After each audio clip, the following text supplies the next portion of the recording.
Okay, so next what I want to do is to do some examples with the division algorithm. And the examples of the division algorithm, let's say I have um, 412 is our A, and we're going to divide this by 10. Okay, it turns out that our quotient is going to be 41, and our remainder will be 2, because 412 is going to be 10 times 41, so that's 410 plus 2.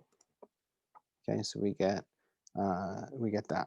So these all have special names, which I think I should mention at this point. This again is just an example of the division algorithm. Nothing too exciting here, but our unique integers q and r. So q is 41, r is 2.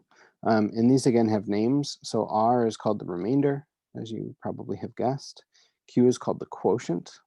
This is the number that we get after you divide. The thing that you divide by is called the divisor. And the thing that you divide is called the dividend. Okay, so these are all the names here.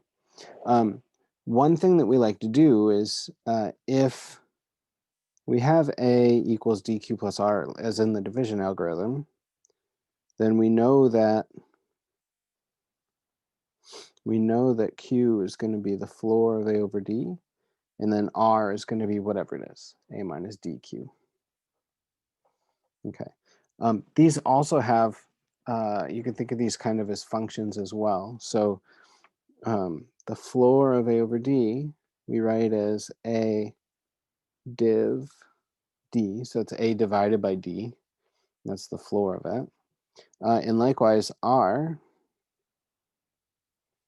which is A minus d times whatever this is, whatever this works out to be, we write A mod d. So the reason for this notation we'll explain shortly. This is not the same mod as modular arithmetic, which we will talk about in just a few minutes. Okay, so modular arithmetic is coming. This is something that's related, and I'll explain the relation in just a few minutes. So, for example, if we were to take 412 and divide it by 10, we would get 41. And if we were to take 412 and think about what's the remainder that we get after we divide by 10, that remainder would be 2. So this is our Q, and this is our R. Okay, and so that's how the division algorithm works. One thing that I think is important, just to do an example of this, if we were to take -7 is our A, and then our divisor is 4, then our quotient Q would be -2, and our remainder would be 1, because you can write -7 is 4 times -2 plus 1.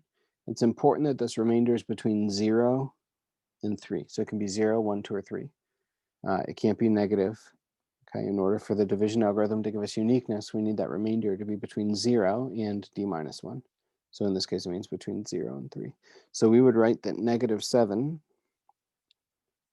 div 4 is equal to -2, and -7 mod 4 is 1, because when we take -7 and divide by 4, we get a remainder of 1.